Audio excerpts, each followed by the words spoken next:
Hello everybody, welcome back, and welcome to my guide on traits in Stellaris. In this video, I'll be covering just the positive traits in Stellaris, which are those that take points and provide you with a benefit. I will be covering the negative ones, and as you can clearly see here, you can check them out right now, but there will be a separate video on that in the near future. This traits tier list that I've created just for this purpose encompasses all different empires. As you can see, there are machine empire traits, normal traits, biological ascension traits, and you can see which traits are available to be chosen by hive minds and which are not. For Megacorps, it's pretty much the same thing, except Thrifty would be in tier SS instead of tier B. But I digress. In this video, I'll be covering all the different traits, I'll be naming what they do, and I'll be explaining whether or not it is a good thing. Now granted, different empires get different benefits from certain traits, and so for example, an empire that is focused on mineral production might consider Industrious more valuable than something like traditional. However, this is for a general empire. For an empire that is colony rushing, that is more or less focusing on tech, and is going to war in the mid-game. So obviously, I could do a different traits list for every single situation, but that would take way too much time and it would not be too practical. So I've decided to combine them all into this traits list, and you can see the general idea of what is good and what is bad. For this traits list, I've created a nice little key down at the bottom, and you can see here that there are certain characteristics to traits. Now obviously there's the machine empire ones, the bio-ascension ones, which you obtain from getting the bio-ascension. There are those that get better over time and those that get worse over time. Those that get better over time are generally those that you would take upon a genetic modification, and those that get worse over time are those that you would generally remove, and they would move down a couple tiers as time progresses. Every single trait has a cost to it, and that is indicated in the bottom left corner. And before you ask, the best quote-unquote negative traits are those that affect your empire the least. And so those in D tier are the worst ones to take, and the SS tier are those that you would prefer. But anyways, let's begin. The way I will cover traits in this video is by talking about the biological traits first, and then talking about the machine traits. By the way, these are machine traits, not robot traits. Don't confuse the two. And as I'm talking, of course, my cursor will hover near the trait that I'm talking about, and so you'll be able to see, if you're skipping around, which trait I'm talking about. And so let's begin with rapid readers. This is a very good trait at the start, and is a very good trait throughout the game. It increases growth speed by 10%, and the more growth you have, obviously, the more pops you have. The more pops you have, the more production you have, and the better off your empire is in every single way. Currently in 2.2, pop growth is king, and the more pops you have, the better off you are. Next is fertile. By the same logic, fertile is also great. It increases pop growth speed by a whopping 30%, and it also decreases pop housing usage by 10%. It is expensive, but since you have already biologically ascended, you'll have a lot more trait points to spend, and so that is the same logic as with all the other ones for being up high in the traits list. Next up we have erudite. Erudite is great in its own right, and it increases pop research output by 20%, as well as increasing leader level cap by 1. It also gives you extra traits for your leaders, and so for example your researchers research 5% faster. So it's quite great in every single way, and you won't make a mistake by choosing it. Next up we have the S tier, and to start it off we have Agrarian, which increases farmer food production by 15%. Now the reason why Agrarian is ranked above something like Industrious and Ingenious is because you actually end up producing more food than other raw resources within your game.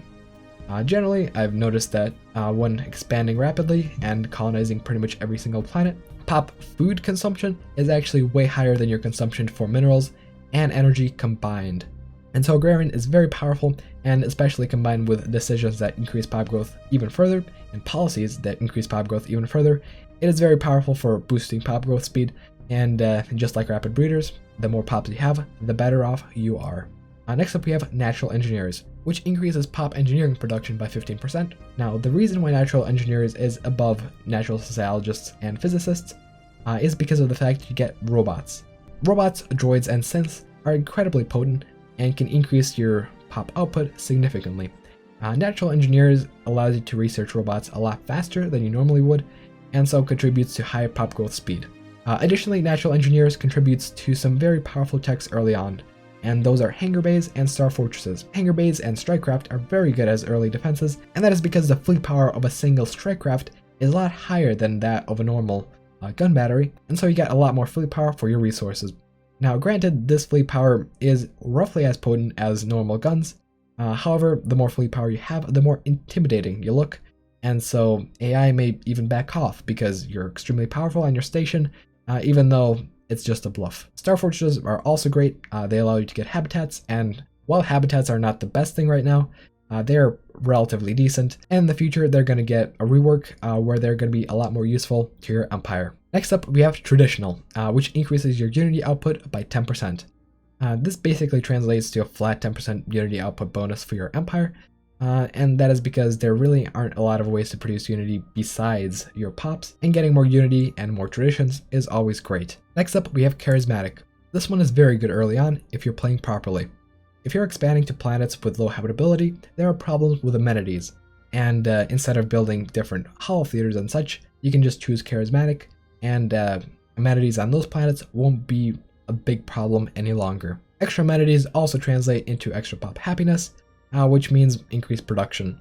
Of course, amenities are not such a big problem in the late game, and so this might be Gmodded out later, but in the early game, when you're just expanding and colonizing your first few planets, it is extremely potent in making sure that you actually produce on those planets, instead of spending time and resources entertaining the pops. Next up, we have robust. This is yet another Bioascension trait. This increases your pop production by 5%, your pop habitability by 30%, and your leader lifespan by 50 years. Now, while all these different modifiers are quite good, they're not quite as good as fertile or erudite, and at the point in the game where you're actually biologically ascending, extra habitability and extra leader lifespan are practically useless, and the 5% extra pop output is nearly nothing. Next up, we have the A tier. All these traits are good and can be chosen at will. First and foremost, we have communal. This decreases pop housing usage by 10% and is quite good later on. Early game, this may not be too significant since obviously you're not going to be building many city districts anyway, but with a hive mind, this may be more useful than with a normal empire. With a normal empire, you get 2 jobs and 2 housing per little resource district, but with a hive mind, you get 3 jobs instead of 2, and just the same amount of housing. And so that means that you have a lot more population issues, and reducing the pop housing usage is important. Next up, we have Ingenious, which increases energy output from technicians by 15%, and it's quite good. It increases your production, why the hell not? Next up, we have Industrious. It increases your mineral production by 15%, and is also quite good. If you're lacking minerals or energy, or are expecting to lack either, these traits are quite good and are good throughout the game. Next up, we have Natural Sociologists, and this increases your society output by 15%. Natural Sociologists may be better for certain types of empires. For example, if you're playing a spiritualist empire with no robots, Natural Sociologists is quite good and should be chosen above Natural Engineers. And next up, we have Natural Physicists, which increases your research output in physics by 15%. Not bad, but the physics tree is really the least powerful of them all, and so, you're just getting better lasers earlier. Yay! Next up, we have Intelligent. This increases your research output by 10% in all fields, and while it's not as powerful as all the other ones in their specific fields, it's quite good overall, and it boosts your research quite nicely. Unless you're planning to play as cavemen, these different traits for science are quite good and allow you to advance a lot faster, and therefore get a significant advantage over others. Next up, we have the B tier. First up, we have Quick Learners. On the paper, this seems pretty good. It increases your leader level speed by 25%, but in reality, this does not translate to 25% better leaders. That is because every single level is more expensive as you go on, and so while Quick Learners gets you to a certain level 25% faster, it does not translate into 25% higher levels, and so oftentimes your leaders will either be at the same level as they normally would be, or at 1 higher. The problem with leader levels is that they really don't do a lot. For example, an extra level on a researcher translates to just 2% extra research output, which is practically nothing, and the same can be said about admirals and such. Next up, we have Thrifty. This increases trade value generated by pops by 25%. It's pretty good, especially as a megacorp, because you can get clerks, you can get merchants, and those pops are going to be producing a lot more trade. Now, one thing with Thrifty that I do have to note is that managers and other pops within a megacorp that normally produce trade value don't actually get benefits from Thrifty. The clerks do, but the special jobs that also produce trade value don't. And so keep that in mind when you're playing in 2.2.7. Hopefully this will be resolved in the future, but be careful about it. Next up, we have Conservationists. This decreases your pop consumer goods upkeep by 10%. And while in a normal empire it is really meh, in a utopian abundance or chemical bliss empire, this might be the best thing ever. Next up we have strong. This increases army damage by 20%, and it increases your basic pop output by 2.5%.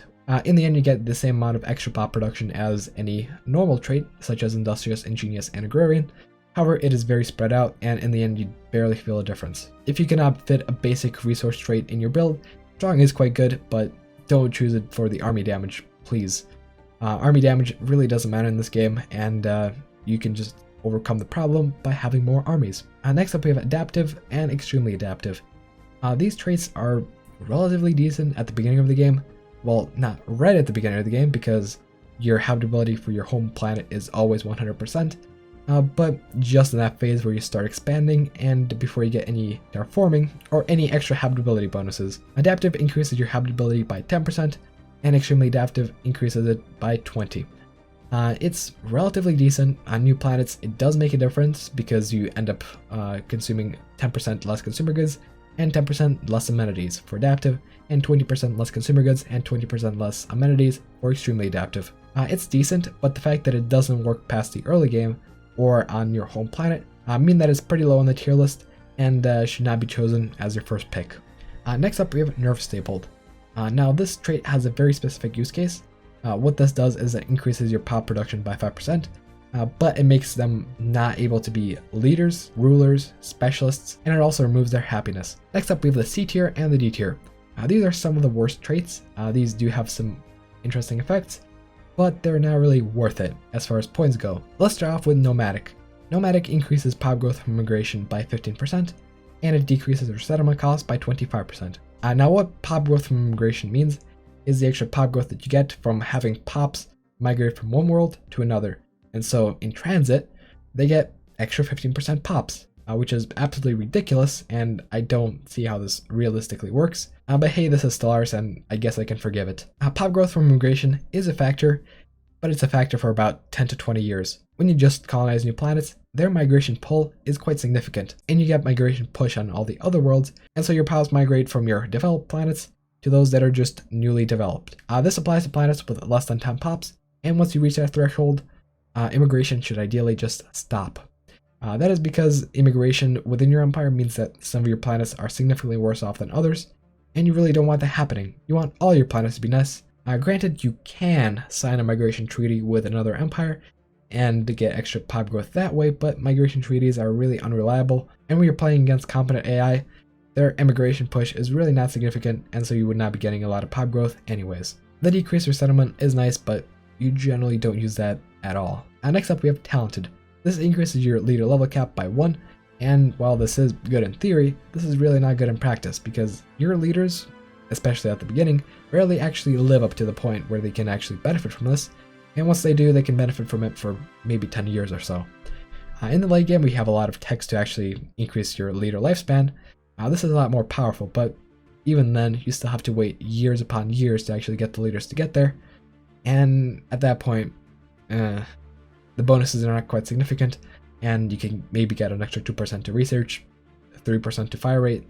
Yeah, it's not great. Next up, we have enduring. This increases your leader lifespan by 20 years. You can generally research tech and get the harmony tree fast enough so that your leaders don't really die off that much, but if you're having problems or it's a reduced tech game, yeah, enduring could be good. Now let's get to the D tier. These are the worst of the worst, and there really aren't many situations where you would want these. First and foremost, we have resilient. This increases your defensive army damage by 50%. A whopping 50. This is the single greatest modifier in this entire traits list. I mean, this is of course great if you can find a use case for it. If not, this is absolutely useless, absolutely a waste. Really, I haven't been in a situation where this could be useful. If you're in a situation where you're getting invaded, something has gone wrong. Next up, we have conformists, which increases your governing ethics attraction by 30%. This is one of the most useless, if not most harmful, positive traits in the game. It is generally beneficial to ethics shift as you play the game, and conformist actively hinders you because it increases attraction for your main factions, and those other factions that will be minor otherwise and would not really be taken away from influence production are going to be hurt by conformists, and you may not be able to get them to rise and then later embrace them. And so conformists is just trash tier, don't use it. instead choose Deviance, and I'll talk about Deviance in a later video, but Deviance is really quite great. In fact, Deviance may be the only red trait that is a positive for your Empire. Next up we have Venerable. Venerable increases your leader lifespan by 80 years, and the reason it's in D tier is because Enduring is already C tier, and Venerable just costs 4 times more and adds 4 times as many years. The thing is, Enduring may help you out in the gap where your leaders may die before you actually get the text to actually make them live, but the thing is, you generally get to the text that increase leader lifespan relatively early, maybe within 40 years of when your leaders start actually dying, and so that's a lot of waste for Venerable. Next we have Very Strong. This increases army damage by 40% and increases basic worker output by 5%. It's basically double strong, but triple the cost. And unless devs decrease the cost to 2 or make this a lot more powerful, this is really a non-consideration and you should not be choosing this whatsoever. And so these were the biological traits. Now let's cover the machine ones. The machine ones are going to follow roughly the same logic as normal empires, with the exception of, certain traits that normal empires don't have. And so now let's get back to SS tier where all the good traits are at. So starting off with emotion emulators. This increases your amenity production by 20% and is really quite amazing. Amenities are just as, if not more than, important to machine empires than to normal empires, and that is because you have to dedicate a significant portion of your workforce to maintenance drones, which only produce amenities and, are basically wasted in amenity farming. You can reduce the amount of pops that are taken up by this by choosing motion emulators. This is most noticeable when starting off with a simulator or a servitor empire, because right off the bat you can just unemploy 2 to 4 workers from maintenance and just put them to work somewhere else. Next up we have mass produced. Mass produced increases assembly speed by 15%. It is quite significant. For 1 trait point, this is very nice. It's basically 15% extra growth for 1 point. Next up we have the S tier. And to start off S tier we have superconductive. Superconductive increases your energy output by 15%, and as robots you generally consume more energy than a normal empire, and so it's on the level of agrarian. And next up we have efficient processors. This is really quite a good trait. It increases general production in every area by 5%. There's a lot of areas that you can increase, and efficient processors increases all of them. And to start off A tier we have logic engines. This is the equivalent of intelligent, increases your resource speed by 10%. And who would want to say no to extra resource speed? Next up we have power drills. This increases your mineral production by 15%, and minerals are important, especially as a machine empire that is just processing minerals to produce alloys or research. Power drills are important because you need a lot of minerals to actually get a lot of alloys and research. And next up we have a double jointed. Double jointed is pretty much communal in every single way. It decreases your pop housing usage by 10%, and it gets better over time as your planets get filled up with pops. And next up we have the B tier, starting off with durable. Durable decreases robot upkeep by 10%, and what this really means is just 10% less energy upkeep because robots don't actually consume anything else. Next up we have enhanced memory. This increases your leader level cap by 2, and yeah, it's quite nice, especially in late game. In the early game it's borderline useless and should generally be added later on with robo modding. And next up we have C tier. C tier is really mad beyond belief. You have recycle, which decreases your robot assembly cost by 20%. You do have a lot of assembly going on in your planets as a machine empire, but that extra assembly is not really too expensive, and spending 2 trait points to get recycled is not worth it. Especially since as a machine empire, you don't really get a lot of negative traits to balance out positive traits, and those that you do get are far, far from harmless. And to finish off this traits list, we have learning algorithms, which increases leader experience gain by 25%. Since you're playing as a machine empire and your leaders are already immortal, learning algorithms doesn't do too much. Now granted there are leader breakdowns, but I've seen the math, and in the end your leaders live an average of about 500 years. 500 years of lifespan is basically the entire game, and in fact, it's way longer than a normal game would last. And so learning algorithms will just get your leaders to a certain point slightly faster. And so these are all the positive traits in the tier list. And granted, there is one more trait that is beneficial, but it really cannot be ranked in the same way as the others. Delicious increases food output from purged pops by 2, bringing it to 6. But the thing is, if you're already choosing a certain species to go to livestock, all the other rules in this traits list don't really apply. Those pops are a special case and should be treated as such. But anyways, this is gonna be it. If you enjoy guides like these, please consider leaving a like and subscribe if you don't want to miss more guides, especially the part 2 of this one. If you want to learn more about Stellaris or just chat about the game, I have a Discord, and there's a lot of good people in there. But anyways, this is going to be it. Thanks for watching, and I'll see you guys in the next one. Bye-bye.